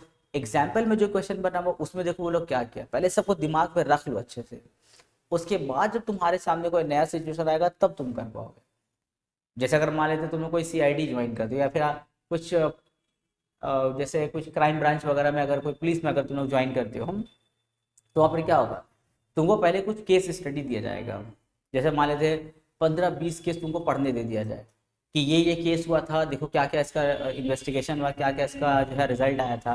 अब एक स्टूडेंट कुछ भी एक केस देखा, अब केस को पढ़ रहा है, फिर देख रहा है कि इन्वेस्टिगेशन ऑफिसर जो है ये स्टेप लिया, और वो बोलेगा आकर सर ये ऑफिसर ये स्टेप लिया, हमको कैसे पता चलेगा कि ये स्टेप लेना है? अरे तुमको अभी पढ़ने दिया है, तुम पढ़ो ना, तुमको कौन बोला दिमाग लाने के लिए? तुम देखो कि इस स्टेप में ऑफिसर क्या स्टेप लिया। फिर केस नंबर 2 लिए, वहाँ पे एक मर्डर केस हो गया मान लेते हैं। अब देखो मर्डर केस में ऑफिसर जो है किससे किससे पूछताछ कर रहा है। अब जैसे मान लेते हैं कि एक आदमी का मर्डर हो गया, अब उसमें ऑफिसर जो था वो बोला कि जिसका मर्डर हुआ है उसका सबसे करीबी सबसे खास दोस्त कौन है, खास रिश्तेदार। अब वो आदमी को पकड़ के लेके इन्वेस्टिगेशन हुआ, वही उसका मर्डरर निकला, वही उसका मर्डर किया था। अब फिर तुम बोलोगे सर हमको कैसे पता चलेगा कि इसका खास दोस्त ही इसका मर्डरर, हमको तो लग रहा था खास दुश्मन इसका मर्डरर होगा। तुम उतना मत दिमाग लगाओ, अभी तुमको सिर्फ बोला क्या पढ़ो, तुम पढ़ो चुप से कि देखो ऐसा ऐसा मर्डर में ये स्टेप है। अब इससे क्या होगा तुम 15-20 केस पढ़ लिए, पढ़ने के बाद में अब तुम ऑफिसर बने। अब जब ऑफिसर बने वहाँ पे फिर एक मर्डर केस हुआ, अब तुम पहुंचे वहाँ पे इन्वेस्टिगेशन ऑफिसर। अब वहाँ पे सब आदमी से पूछोगे ए बताओ इसका जो है करीबी दोस्त कौन है। अब हम तुमसे आके पूछेंगे तुमको कैसे पता चला करीबी दोस्त को बुलाना है? बोलोगे सर एक तो पढ़े थे, एक तो केस में निकला था, हो सकता है सर इसमें वही हो, और सच में उसका करीबी दोस्त फिर मर्डर हो, तुम्हारा नाम हो जाएगा। तो पहले जो दिया गया है पहले पढ़ो, उसके बाद उसको बाद में रिलेट करना। उसी तरह अभी जो हम यहाँ पे टेक्निक लगाए C3 माइनस C1 या R1 प्लस R3, अब इसको पहले सीखो, समझो, प्रैक्टिस करो। एग्जाम्पल में बना हुआ है, एग्जाम्पल में देखो क्या किया, R1 प्लस R3, अब सोचो क्यों किया, देख रहे हाँ चलो ऐसा करने से सेम टू सेम हो जाएगा, आइडेंटिकल हो जाएगा, इसीलिए किया है। ये देखो, अब तुम सोचोगे एग्जाम्पल वाले को कैसे समझ में आया कि ये स्टेप लेना, तुम उधर तक मत जाओ, तुम देखो R1 प्लस R3 किया, क्यों किया, आइडेंटिकल करने के लिए, बस हो गया काम खत्म। उसी को प्रैक्टिस करो, जब उससे रिलेटेड क्वेश्चन देखोगे खुद ब खुद कर लोगे तुम लोग भी। क्वेश्चन नंबर 2, अब इसमें भी मैं टेक्निक लगाने वाले हैं। अब ऐसा मत सोचना सर आपको कैसे मालूम चला यही करना होगा, तो लोगों को समझ में आ जाएगा क्यों कर रहे हैं। हम एक स्टेप करें, खुद से भी ट्राई करना हम लोग, वीडियो को रोक करके हम करेंगे R1 arrow, R1 plus 2R3, देखो आपने से ट्राई करो। R1 में कौन है A, देखो R1 प्लस हम क्या बोले 2R3, R1 में कौन है A प्लस 2, R3 में कौन है X, तो हो गया A प्लस 2X। उसी तरह R1 में कौन है B प्लस 2, फिर R3 में कौन है Y, तो B प्लस 2Y, तो हो जाएगा B प्लस 2Y। उसी तरह C प्लस 2Z, R1 में काम कर रहे थे, R2 R3 पूरा वैसे उतार दो, A plus 2X, B plus 2Y, C plus 2Z, यहाँ हो गया X Y Z। बोलो क्या फायदा हुआ मेरा ये स्टेप लेकर के, फायदा देखो, ये मत सोचो सर आपका दिमाग में कैसे आ गया, नहीं, देखो फायदा हुआ कि नहीं हुआ और क्या फायदा हुआ। फायदा ये हुआ कि देखो R1 R2 क्या हो गया, आइडेंटिकल हो गया, तो पूरे डिटरमिनेंट का वैल्यू क्या होगा, 0 हो गया। ये सब दिमाग में बैठाते जाओ कि कैसे कैसे हम लोग कर सकते हैं। नेक्स्ट क्वेश्चन, अभी वाला देखो, ये भी एकदम इजी क्वेश्चन। पहला स्टेप में एक काम करेंगे हम लोग, पहले स्टेप में ये ब्रैकेट ओपन कर दो, BC CA AB, पहले स्टेप में ब्रैकेट ओपन करो तो क्या होगा AB प्लस AC, यहाँ पे हो जाएगा BC प्लस AB, यहाँ हो जाएगा AC प्लस BC, ओपन कर दिए। ये स्टेप नंबर 1 हुआ। स्टेप नंबर 2, स्टेप 2 में तुम लोग ऐसा करो, C2 arrow C2 plus C3 करो, ठीक है, तो C2 में काम कर रहे हैं तो C1 को उतार दो, और क्या करेंगे C2 arrow C2 plus C3, यानी इन दोनों को ऐड करो, C2 प्लस C3 को ऐड करो, तो ऐड करेंगे, देखो आगे पीछे है पर ऐड करेंगे कितना आएगा, देखो तो AB plus BC plus C आएगा। फिर जब इसको इससे ऐड करोगे फिर आगे पीछे है पर आएगा यही, देखो AB plus BC plus C है। फिर देखो इन दोनों को जब ऐड करेंगे तो फिर आएगा AB plus BC plus C है। क्या किए C2 प्लस C3 के, तो C2 में सिर्फ काम करना था, C1 और C3 वैसे उतारना था, तो C1 उतार दो अपना, C3 उतार दो, क्या है AB plus AC, BC plus AB and AC plus BC। अब बोलो C2 को ध्यान से देखो, C2 को क्या हो सकता है यहाँ पे बोलो तो, नेक्स्ट स्टेप C2 को ध्यान से देखो, बहुत स्पेशल है C2 हम लोग का, लिखेंगे taking common AB plus BC plus CA from C2 से हम लोग इसको कॉमन लेंगे तो क्या हो जाएगा, देखो C1 तो वैसे ही है अपना, और यहाँ से C2 से हम लोग AB plus BC plus CA को कॉमन ले रहे हैं, तो कॉमन लेके यहाँ पे निकाल लो AB plus BC plus CA, और यहाँ पे जब AB plus BC plus CA common ले तो यहाँ पे क्या बचा 1, यहाँ पर ही 1, यहाँ पर भी 1 बचेगा, तो 1 1 1, और यहाँ पे हो जाएगा AB प्लस AC, फिर हो जाएगा BC प्लस AB, फिर हो जाएगा AC प्लस BC। क्या फायदा हुआ ये 3 स्टेप लगा करके, बोलो डिटरमिनेंट का वैल्यू क्या हुआ 0, क्योंकि C1 and C2 are identical, क्या, तो ऐसे तुम लोग को प्रैक्टिस करते जाना है, ठीक है ना। नेक्स्ट क्वेश्चन, ये देखो क्वेश्चन नंबर 4 में 4 का 2, इसमें क्या करना है देखो, इसमें हम एक स्टेप कर रहे हैं, तुम लोग अपने से वीडियो को रोक करे करोगे, हम हिंट दे रहे, देखो C2 arrow C2 minus C1 and C3 arrow C3 minus C2, देखो C2 में काम कर रहे हैं तो C1 उतार दो अपना, A plus B 2a plus B 4a plus B. बता दिए C2 माइनस C1 यानी कि दिस माइनस दिस। जब तुम लोग दिस माइनस दिस करने आओगे तो b और b तो कट हो जाएगा, 2a में से 1a माइनस कर देंगे तो क्या बचेगा a। फिर जब दिस माइनस दिस करेंगे तो b और b फिर कैंसिल, 3a माइनस 2a क्या होगा a। फिर जब दिस माइनस दिस करेंगे तो फिर b और b कैंसिल होगा, 5a माइनस 4a क्या होगा a। फिर C3 में वही काम करना है, C3 माइनस C2 करना है, तो दिस माइनस दिस, जब दिस माइनस दिस करेंगे तो b और b cut, 3a minus 2a क्या होगा a। This minus this b cut, फिर a, फिर यहाँ पे क्या होगा a। बोलो, ये तो एक ही दान में काम खत्म हो गया, वैल्यू क्या होगा 0, क्योंकि C2 and C3 are identical. ठीक है ना। तो ये सब अच्छे से प्रैक्टिस करना है, फिर जब तुम क्वेश्चन करने बैठोगे तो पहले ध्यान से क्वेश्चन को देखना और सोचना क्या करने से क्या स्टेप यहाँ पे हो सकता है।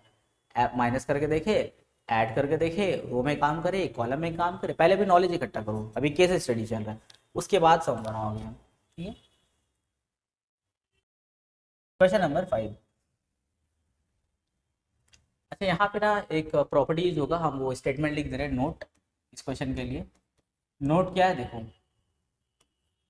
If A is a square matrix, ये 1 मार्क्स के लिए बहुत इंपॉर्टेंट है, क्वेश्चन नंबर 5, 6 जो रहेगा बहुत इंपॉर्टेंट रहेगा।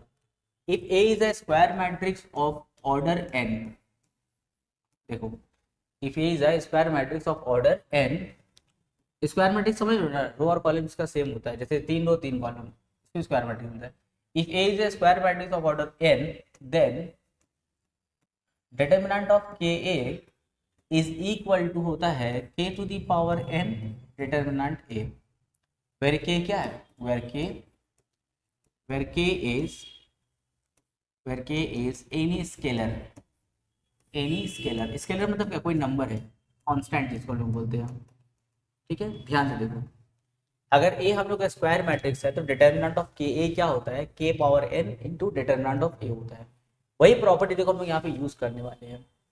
If A is a square matrix of order 2, मेरा तो ऑर्डर n था स्टेटमेंट में, पर यहाँ पे क्या है ऑर्डर 2 है, डिटरमिनेंट A का वैल्यू दे दिया है, बोला बताइए इसका वैल्यू क्या होगा। अच्छा, यहाँ पे देखो k की जगह में कौन है, 3 है, तो देखो एकदम सेम टू सेम यही केस चल रहा है। यहाँ पे हम लिखेंगे डिटरमिनेंट ऑफ 3A, जैसे k यहाँ बाहर आके k पावर n हो गया था क्योंकि ऑर्डर n था, उसी तरह 3 जो है डिटरमिनेंट से बाहर आके क्या होगा 3 पावर 2, यहाँ n मत बैठा देना, वहाँ ऑर्डर n था इसलिए पावर n आया, यहाँ क्वेश्चन में ऑर्डर 2 है तो 3 के ऊपर में पावर कितना आएगा 2। अगर यहाँ वही होता है स्क्वायर मैट्रिक्स ऑफ ऑर्डर 4 अगर होता तो 3 पावर कितना लिखते हैं 4, और साथ में क्या रहता है डिटरमिनेंट ऑफ A, 3 का स्क्वायर 9, डिटरमिनेंट ऑफ A कितना होता है, कितना दिया -5, 9 इंटू -5 क्या होगा -41। ये स्टेटमेंट रट लोगे, जो नोट जो हम लिखे हैं तुम रट लेना अच्छे से, एग्जाम में बहुत काम आएगा, ये 1 मार्क्स के लिए बहुत इंपॉर्टेंट है इस तरह क्वेश्चन। अब देखो उसको यूज करें फिर, अभी आगे है ऐसा देखो, if A is a square matrix of order 3, इस बार ऑर्डर 3 है तो बोला इसका वैल्यू बताइए, तो लिखेंगे 2A, ऑर्डर 3 है तो 2 बाहर जब आएगा तो क्या होगा पावर 3, क्योंकि ऑर्डर 3 है ना तो 2 पावर 3, और साथ में कौन है डिटरमिनेंट ऑफ A, 2 पावर 3 कितना होता है 8, और डिटरमिनेंट A कितना है 4, 8 4 32 आंसर। नेक्स्ट क्वेश्चन, यहाँ पर वही क्वेश्चन है, स्क्वायर मैट्रिक्स है ऑर्डर 3 है तो बताइए उसका वैल्यू क्या होगा, तो 3 को बाहर निकालेंगे तो 3 पावर कितना होगा 3, और साथ में डिटरमिनेंट ऑफ A, 3 पावर 3 कितना होता है 27, और साथ में डिटरमिनेंट ऑफ A का वैल्यू कितना है 5, तो 27 इंटू 5 कितना होगा 135, तो उसका आंसर 135 है, करने की जरूरत नहीं है। यहाँ आते हैं, यहाँ पर भी सेम कहानी है, पावर ऑर्डर 3 है तो बोला उसका वैल्यू बताइए, उसमें थोड़ा नया है, माइनस में दे दिया वही नया है, तो -5 को बाहर निकाल देना, ऑर्डर 3 है तो पावर 3 हो जाएगा, तो -5 पे पावर 3 और साथ में A डिटरमिनेंट, तो उसका तो वैल्यू दिया हुआ -2, तो -5 पे पावर 3 इंटू -2, तो -5 पे पावर 3 कितना होता है -135, साथ में -2 मल्टीप्लाई करेंगे तो 250 हो जाएगा। एकदम सेम क्वेश्चन, इसको हम बना दे रहे, कुछ बच्चा लोग अगर नहीं समझ में आएगा तो भी गड़बड़ हो जाएगा। देखो -5A बाहर आएगा तो क्या होगा -5 पावर 3, क्योंकि ऑर्डर 3 है, बचा कौन डिटरमिनेंट ऑफ A, -5 का क्यूब क्या होता है -125 होता है, और डिटरमिनेंट ए कितना है -2, मल्टीप्लाई करेंगे तो 250 आंसर। नेक्स्ट क्वेश्चन वही कहानी, 3 है डिटरमिनेंट उसका वैल्यू 4 है। हाँ इस बार नया क्या है, इस बार डिटरमिनेंट का नोटेशन नहीं दे करके यहाँ पे वर्ड यूज किया डिटरमिनेंट, बस यही नया है यहाँ पर है, ठीक है वही 4 है। तो क्वेश्चन में क्या बोला है, डिटरमिनेंट ए कितना है 4 है, यानी कि डिटरमिनेंट ऑफ ए 4 है, बोला उसका वैल्यू बताइए। तो 3a, ऑर्डर कितना है 3 है, तो 3 बाहर आएगा पावर 3, साथ में डिटरमिनेंट ऑफ ए, तो यहाँ पे 27 और यहाँ पे डिटरमिनेंट ऑफ ए कितना 4, यहाँ पे हो जाएगा हम लोगों का 108 आंसर। क्वेश्चन नंबर 10 देखो बोला if A is a square matrix of order 3, और इस बार देखो कुछ अलग दिया है, determinant of 3a is equals to k determinant a, बोला है find the value of k का वैल्यू क्या होगा। बहुत इजी क्वेश्चन है, देखो लिखेंगे 3a का determinant is equals to k और यहाँ पे डिटरमिनेंट a। अब यहाँ पे पुराना वाला प्रॉपर्टी यूज करेंगे, अगर हम लोग का ए मैट्रिक्स ऑर्डर 3 का है, हम बोलेंगे इस 3 को बाहर निकाल, तो 3 पावर कितना हो जाएगा 3 हो जाएगा, क्योंकि ऑर्डर 3 है, अंदर कौन रह गया डिटरमिनेंट ऑफ ए, और यहाँ पे k डिटरमिनेंट ऑफ ए। अब कंपेयर करेंगे बोथ साइड, यहाँ पर k है, यहाँ पे k की जगह में कौन है 3 का क्यूब है, तो हो जाएगा k इज इक्वल टू 3 का क्यूब, 3 का क्यूब कितना होता है 27, तो k का वैल्यू कितना हो गया 27। देखो कितना इजी क्वेश्चन है, यहाँ पे पुराना वाला प्रॉपर्टी लगाए, 3 को बाहर निकाले, ऑर्डर 3 था तो 3 पे पावर 3 हो गया, बोथ साइड कंपेयर करेंगे, यहाँ पे डिटरमिनेंट है रिमूव कर देंगे, तो k की जगह में कौन हो गया 3 का क्यूब, 3 का क्यूब क्या होता है 27 आंसर। नेक्स्ट क्वेश्चन देखो, हाँ ये थोड़ा अलग क्वेश्चन आया, क्या बोला है एक स्क्वायर मैट्रिक्स है, डिटरमिनेंट ए का वैल्यू दे दिया है, बताइए डिटरमिनेंट ऑफ ए ट्रांसपोज का वैल्यू क्या होगा। तो ये भी बहुत इजी क्वेश्चन, देखो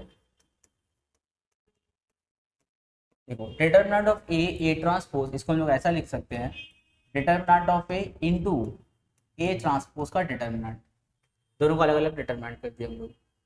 उसके बाद में determinant of A is equals to, जानते हो ए ट्रांसपोज का डिटरमिनेंट क्या होता है, एक्चुअल में डिटरमिनेंट ए ही होता है।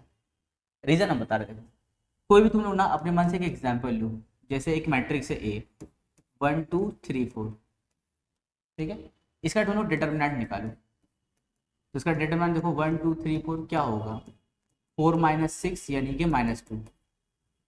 अब एक काम करो इसका ट्रांसपोज निकालो पहले, तो हो जाएगा ऐसे 1 2 3 4। अब इसका डिटरमिनेंट निकालो, अब इसका डिटरमिनेंट निकालेंगे तो हो जाएगा 1 3 2 4, देखो कितना होगा 4 1 ज़ा 4, 4 1 ज़ा 4 -6 कितना हो गया -2, यानी कि डिटरमिनेंट ऑफ ए का वैल्यू या फिर डिटरमिनेंट ऑफ ए ट्रांसपोज हो, दोनों का वैल्यू देखो क्या होगा सेम, तो हम लिख सकते हैं डिटरमिनेंट ऑफ ए ट्रांसपोज के लिए डिटरमिनेंट ऑफ ए लिख सकते हैं। अब देखो डिटरमिनेंट ऑफ ए का वैल्यू तो ऑलरेडी दिया हुआ कितना है 5 इंटू 5, 5 कितना हो गया 25 हो गया आंसर। नेक्स्ट क्वेश्चन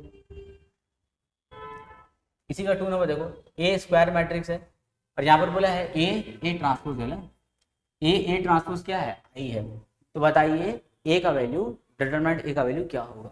ये भी बहुत इजी क्वेश्चन है, ए ट्रांसपोज कितना है आई, अच्छा आई के मतलब क्या होता है आइडेंटिटी मैट्रिक्स होता है। अच्छा ऑर्डर नहीं बताया कोई बात नहीं, एक काम करो बोथ साइड में ना डिटरमिनेंट ले लेंगे, ए ट्रांसपोज का डिटरमिनेंट और ये हो जाएगा आई का डिटरमिनेंट।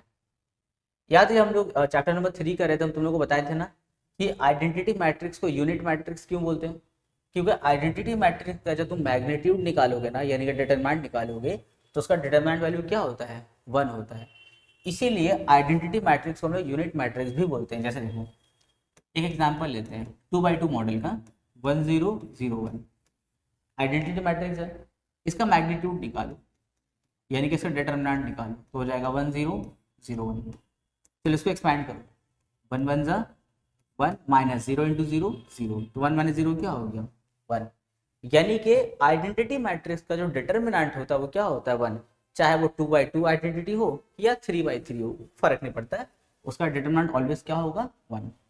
तो यहाँ पे हम लोग पिछला क्वेश्चन का प्रॉपर्टी लगाते हैं determinant of A into determinant of A transpose, और यहाँ पे डिटरमिनेंट ऑफ आइडेंटिटी मैट्रिक्स क्या होगा 1। फिर यहाँ पे देखो लिखेंगे डिटरमिनेंट ऑफ ए, और ये एक्चुअल में क्या है ये भी डिटरमिनेंट ऑफ ए है, यहाँ पे 1, दोनों को मल्टीप्लाई करेंगे तो हो जाएगा डिटरमिनेंट ए पे स्क्वायर और इस इक्वल टू में क्या है 1, स्क्वायर वहाँ जाता है तो क्या बनता है +-1 बनता है। देखो तो डिटरमिनेंट ए का दो वैल्यू आ गया, एक हो गया +1 और एक हो गया -1। Next question, question number 12, A is a square matrix of order 3 such that A square is equal to 2A। यहाँ पे A क्या है, स्क्वायर मैट्रिक्स है। Find the value of determinant A, तो बताइए डिटरमिनेंट ऑफ A का वैल्यू क्या होगा। तो सबसे पहले यहाँ पे बोथ साइड डिटरमिनेंट ले लेंगे हम लोग। Determinant of A square is equal to determinant of 2A, सबसे पहला काम, क्योंकि डिटरमिनेंट का वैल्यू निकालना है, क्वेश्चन में डिटरमिनेंट था नहीं तो बोथ साइड हम लोग क्या किया, डिटरमिनेंट ले लिया। अच्छा, डिटरमिनेंट ऑफ A स्क्वायर को हम लोग ऐसा लिख सकते हैं, देखो ए इंटू ए, अंदर भी लिख सकते हैं, ए स्क्वायर मतलब ए इंटू ए। और यहाँ पे क्या प्रॉपर्टी लग गया, देखो तो 2 को बाहर निकालना होगा, पर जरा देख लो इसका ऑर्डर क्या है, इसका ऑर्डर दिया हुआ है 3, जब 2 बाहर आएगा तो 2 पे पावर कितना होगा, 3 होगा। और यहाँ पे determinant of A, determinant of A into A को हम ऐसा लिख सकते हैं ना, determinant of A into determinant of A, और यहाँ पे क्या है 8 डिटरमिनेंट ऑफ ए। अब इसको उठा करके लेफ्ट साइड लेके आओ, तो determinant A into determinant A minus 8 determinant A is equal to में 0। क्या फायदा वो कॉमन लेके देखो, वो साइड में क्या फायदा वो उसको लेफ्ट साइड ला करके देखो, यहाँ पे कुछ कॉमन हो, क्या कॉमन है, डिटरमिनेंट ऑफ ए कॉमन है, क्या बचेगा, डिटरमिनेंट ऑफ ए -8 बचेगा, और इक्वल टू में क्या है, सिर्फ ये मैट्रिक्स नहीं है, ब्रैकेट दिए हैं, थर्ड ब्रैकेट। अब इसको आइदर और करेंगे, जब आइदर और करेंगे तो एक बार होगा determinant of A equal to 0, और में क्या होगा, determinant of A -8 equal to 0। तो यहाँ पे एक आंसर आ गया, डिटरमिनेंट ऑफ ए क्या हो गया 0, और यहाँ देखो डिटरमिनेंट ए का वैल्यू क्या होगा, -8 वहाँ जाएगा तो क्या बनेगा +8। यानी कि इस क्वेश्चन में डिटरमिनेंट ऑफ ए का यहाँ पर भी दो वैल्यू आया, एक आया 0 और दूसरा आया 8। क्वेश्चन नंबर 13, ए मैट्रिक्स दिया है, बी मैट्रिक्स दिया है, और बोला है find determinant of A B. इसको करने का देखो दो तरीका है। पहला तो तुम लोग ये कर सकते हो कि दोनों मैट्रिक्स को मल्टीप्लाई कर लो, इससे तुमको ए भी पता चल जाएगा, फिर उसका डिटरमिनेंट निकाल देना, एक है।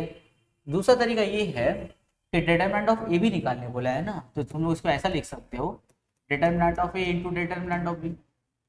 अब तुम लोग यहाँ पे ए और बी का डिटरमिनेंट निकाल के दोनों को मल्टीप्लाई कर दो, ये भी हम लोग एक स्टेप प्रोसेस होगा। देखो डिटरमिनेंट ऑफ ए निकालो, 1 2 3 -1, और यहाँ पे बी का डिटरमिनेंट क्या होगा, बी डिटरमिनेंट हो जाएगा 1 -4 3 -2।